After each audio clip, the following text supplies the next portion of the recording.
लोग कहते थे वो तालाब रहस्यों का दर्पण है। जादुई बिरयानी अब मेरी है। उसने सोचा अब वो रोज इस जादुई बिरयानी से अमीर हो जाएगा। कड़कड़ाती ठंड की वो रातें जब बर्फीली हवाएं सीधे हड्डियों में चुभती हैं और कोहरा ऐसा कि हाथ को हाथ न सूझे। ऐसे में अगर सामने गर्मा गर्म खाने की थाली आ जाए तो बस सुकून मिल जाता है ना? पर जरा सोचिए, क्या होगा अगर उस थाली में सिर्फ खाना नहीं बल्कि कुछ अनकहे रहस्य और जादू छुपा हो। आज की कहानी एक ऐसे ही अनोखे स्वाद की है और उस राज की जिसने सब कुछ बदल दिया। बात है सुंदरपुर गांव की। एक छोटा सा गांव पहाड़ों की गोद में बसा हुआ, जहां सर्दी 6 महीने तक अपनी पकड़ बनाए रखती थी। गांव के छोर पर एक पुराना गहरा तालाब था जिसके पानी में चांदनी पड़ने पर एक अजीब सी चमक आती थी। लोग कहते थे वो तालाब रहस्यों का दर्पण है। इसी गांव में एक बूढ़ी अम्मा रहती थी। नाम था शांति देवी। अम्मा अपनी उम्र के हिसाब से थोड़ी झुकी हुई थी, लेकिन उनकी आंखों में एक अजीब सी चमक थी, जैसे वो दुनिया के कई राज जानती हों। उनका एक ही सहारा था, उनका पोता राजू। राजू जो अभी मुश्किल से 10 साल का था, अपनी दादी से बेइंतहा प्यार करता था। उनके माता पिता एक हादसे में गुजर चुके थे और अब वो दादी ही थी जो उसके लिए सब कुछ थी। गरीबी उनके घर का स्थायी मेहमान थी, लेकिन शांति देवी ने कभी राजू को प्यार की कमी महसूस नहीं होने दी। घर की आर्थिक स्थिति खराब होने के कारण राजू ने अपनी पढ़ाई छोड़ दी थी। शांति देवी ये बात समझती थी कि राजू को दूसरे बच्चों की तरह स्कूल जाना है, पर घर के हालात देखकर वह कुछ बोलता नहीं। शांति देवी, बेटा राजू, तेरे दादाजी तेरे पापा के बचपन में ही गुजर गए। तब से तेरे पापा को मैंने अकेले ही पाला है और किस्मत की मार देखो कि तेरे पापा मम्मी भी हमें अकेले छोड़कर चले गए। लेकिन तू चिंता मत कर बेटा, मुझ बूढ़ी से जो होगा मैं तुम्हारे पढ़ाई के लिए वह सब करूंगी। दादी, मैं आपका हूँ, आपकी देखभाल करना मेरा फर्ज होना चाहिए। लेकिन सच तो ये है कि आज भी आप ही मेरी देखभाल कर रही हैं। आप अपनी बूढ़ी हड्डियों से काम करती हैं, दूसरों के घर बर्तन मांजती हैं, सिर्फ इसलिए कि मेरा फिर से किसी अच्छे स्कूल में दाखिला करा सके। मुझे ये अच्छा नहीं लगता। बस एक बार मुझे कोई अच्छा काम मिल जाए, फिर मैं सब ठीक कर दूंगा। एक दिन अचानक राजू की तबीयत खराब हो गई। वो सर्दी की सबसे सर्द रात थी। आसमान से बर्फ गिर रही थी और ठंडी हवा घर की टूटी खिड़कियों से अंदर आ रही थी। राजू को तेज बुखार था। शांति देवी के पास उसे देने के लिए न गर्म कपड़े थे, न कोई दवाई और न ही पेट भरने के लिए कुछ। चूल्हा कई दिनों से ठंडा पड़ा था। राजू खांसते हुए बोला, दादी, मुझे भूख लगी है। शांति देवी का दिल पिघल गया। वो सोच रही थी कहाँ से लाएंगी खाना। ऐसे में उन्हें कुछ याद आया, कुछ बहुत पुराना, एक फुसफुसाहट जो तालाब के किनारे से आ रही थी। एक आखिरी उम्मीद के साथ कांपते हाथों से उन्होंने राजू को कंबल में लपेटा और आधी रात को, उस बर्फीली तूफानी रात में वो तालाब की ओर चल पड़ी। तालाब का पानी जमने लगा था। शांति देवी ने हिम्मत जुटाई और बोला, कौन है जो तालाब किनारे से मुझे आवाज लगा रहा था? बचपन में भी मुझे यह आवाज सुनाई देती थी। मैं परेशान हो गई हूँ इस आवाज से। कौन है? मेरे सामने आओ। उन्होंने एक पुराना मंत्र बुदबुदाया, एक ऐसा मंत्र जो उन्हें अपनी परदादी से मिला था। जहां जरूरत है वहां प्रकट हो, जहां दर्द है वहां मरहम बनो। और तभी अजीब सी रोशनी हुई और उसी रोशनी के बीच से एक मिट्टी का बड़ा सा पतीला धीरे धीरे ऊपर आया।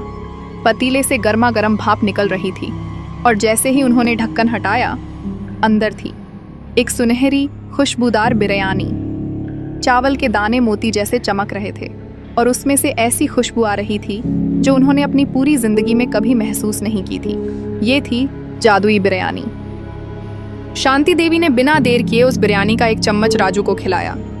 अगले ही पल राजू की खांसी रुक गई, उसके चेहरे पर लाली लौट आई और उसकी आंखों में फिर से चमक आ गई।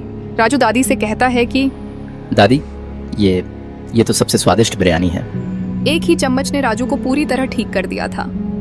अम्मा समझ गईं, ये बिरयानी सिर्फ खाना नहीं बल्कि एक दवा भी थी। लेकिन ये बिरयानी कहाँ से आई? ये तालाब कैसे जानता था उनकी जरूरत?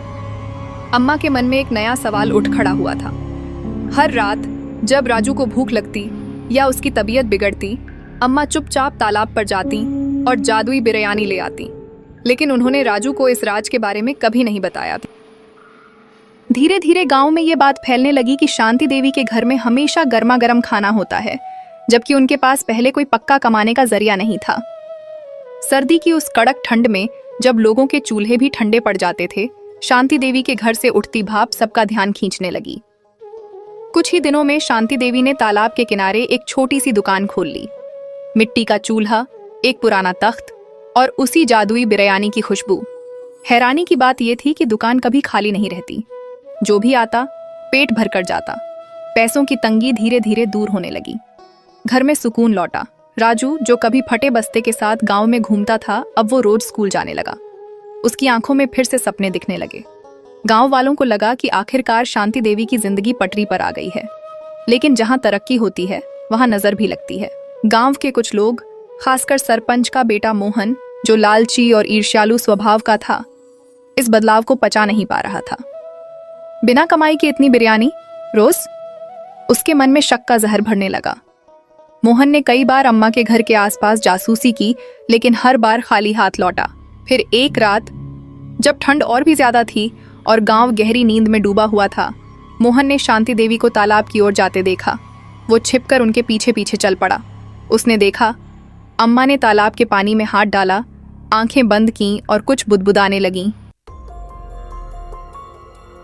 एक रहस्यमय ठहराव। और तभी पानी के अंदर से एक पतीला ऊपर आ गया। मोहन की आंखें फटी रह गईं। ये तो जादू है। जादू है। उसी पल मोहन के मन में लालच ने जगह बना ली। अब उसका शक यकीन में बदल चुका था और उसी यकीन के साथ जन्म ले चुकी थी एक खतरनाक नीयत। एक रात, जब पूरा गांव गहरी नींद में डूबा हुआ था और ठंडी हवा सन्नाटे को और डरावना बना रही थी, अम्मा ने राजू को सुलाया। उसके माथे पर हाथ फेरते हुए धीमे से बोली, सब ठीक हो जाएगा बेटा। अम्मा कांपते कदमों से तालाब की ओर निकली। उन्हें क्या पता था कि आज की रात सब कुछ बदलने वाली है। तालाब के किनारे झाड़ियों के पीछे मोहन पहले से छिपा बैठा था। उसकी आंखों में लालच था और दिल में सिर्फ एक ही ख्याल, आज जादू मेरा होगा। जैसे ही अम्मा ने तालाब के पास बैठकर आंखें बंद की, धीरे धीरे वही पुराना मंत्र बुदबुदाने लगी। रहस्यमय संगीत धीमे से शुरू पानी में हलचल हुई और देखते ही देखते पानी के भीतर से वही पतीला ऊपर आने लगा। अचानक मोहन झाड़ियों से निकला। उसने अम्मा को जोर से धक्का दिया। अम्मा जमीन पर गिर पड़ी। उनकी चीख सन्नाटे में गूंज गई। मोहन ने पतीला पकड़ा और हंसते हुए चिल्लाया, जादुई बिरयानी अब मेरी है। अब मैं अमीर बनूंगा। मोहन की आंखों में अजीब सी चमक थी। उसके दिमाग में सपने दौड़ने लगे। बड़ी दुकान, सोने के सिक्के, गांव वाले उसके आगे हाथ फैलाए खड़े होंगे। वो खुद से बुदबुदाया, अब मुझे किसी सरपंच के बेटे की पहचान की जरूरत नहीं। अब पूरा गांव मेरे नाम को जानेगा। उसने पतीले को सीने से लगा लिया, जैसे कोई खजाना मिल गया हो। उसे नहीं पता था कि जिस जादू को वो अपनी किस्मत समझ रहा है, वही जादू उसकी सबसे बड़ी सजा बनने वाला था। अम्मा दर्द से कराहती रहीं, लेकिन मोहन नहीं रुका। वो पतीला लेकर अपने घर भागा। उसने सोचा अब वो रोज इस जादुई बिरयानी से अमीर हो जाएगा। लेकिन जब उसने ढक्कन हटाया, पतीले में कुछ नहीं था। सिर्फ खाली चावल के सूखे दाने थे और बदबू आ रही थी। जादुई बिरयानी गायब हो चुकी थी। मोहन गुस्से और हैरानी से चिल्लाया। उसने पतीले को तालाब में वापस फेंक दिया। जब मोहन ने पतीला वापस तालाब में फेंका तो एक अजीब सी लहर उठी। तालाब के पानी में एक चेहरा बना, एक उदास वृद्ध चेहरा जो अम्मा जैसा लग रहा था।